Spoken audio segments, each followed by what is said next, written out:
Good morning students, dear students. आज का हमारा लेसन है भारत की मिट्टी। सबसे पहले हम जानेंगे कि मिट्टी क्या होती है। मिट्टी पृथ्वी की सबसे ऊपरी परत है। मिट्टी के बिना कोई पौधा नहीं उगाया जा सकता।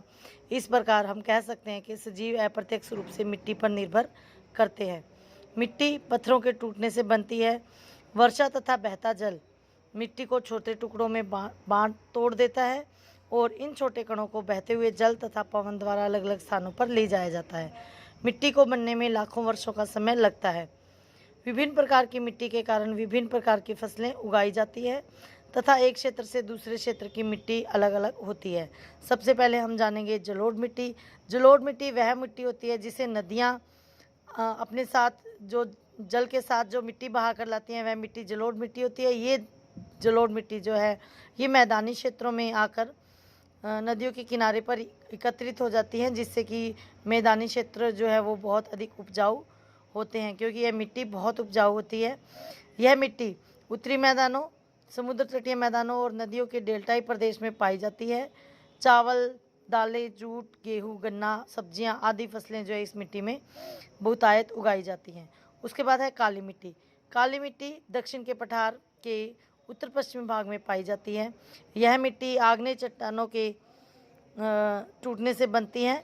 आग्नेय चट्टानें ज्वालामुखी के लावे से बनती हैं। यह मिट्टी चिकनी होती है और लंबे समय तक जल को रोक कर रखने की इसमें क्षमता होती है। इस मिट्टी में कपास, गेहूँ, गन्ना, ज्वार आदि फसलें उगाई जाती हैं। नेक्स्ट है हमारा टॉपिक लाल मिट्टी। शेष दक्षिण के पठार में लाल मिट्टी पाई जाती है। लाल मिट्टी भारतीय प्रायद्वीप के पूर्वी भागों और दक्षिणी भागों के सूखे और गर्म भागों की आग्नेय चट्टानों से लाई जाती है। लाल मिट्टी को लैटेराइट मिट्टी भी कहते हैं। यह मिट्टी कम उपजाऊ होती है, परंतु उर्वरक पदार्थों की सहायता से इसमें अच्छी फसलें उगाई जा सकती हैं। यह मिट्टी दालें, ज्वार, बाजरा, मूंगफली, कॉफ़ी, चाय आदि उगाने के लिए अच्छी रहती है। नेक्स्ट हमारा टॉपिक है पर्वतीय मिट्टी। पर्वतीय क्षेत्रों में मिट्टी बहुत रूखी होती है। इसमें चिकने कंकर और पत्थर मिले होते हैं। यह मिट्टी फलों के बगीचे जहाँ फल उगाए जाते हैं के लिए उपयुक्त होती है। सीढ़ीदार कृषि पहाड़ियों पर की जाती है और इन पहाड़ों पर जो मिट्टी होती है वहाँ सीढ़ियाँ बनाकर, इस तरह से देखिए, इस चित्र में आपको ऊपर के चित्र में दिखाई दे रहा है, इस तरह से सीढ़ियाँ बनाकर खेती की जाती है। उसके बाद है रेतीली मिट्टी। रेतीली मिट्टी राजस्थान के थार रेगिस्तान में पाई जाती है। उसमें रेत होती है, परंतु इसमें खाद की मात्रा कम होती है। यहाँ खजूर, चना, गेहूँ आदि की फसलें उगाई जाती हैं। उसके बाद हमारा नेक्स्ट जो टॉपिक है, बहुत ही इंपॉर्टेंट टॉपिक है स्टूडेंट्स, ये है हमारा मृदा अपर्दन। मृदा अपर्दन क्या होता है, पहले मैं आपको यही बताती हूँ। मृदा अपर्दन होता है मिट्टी की ऊपरी परत का नष्ट होना, मृदा अपर्दन कहलाता है।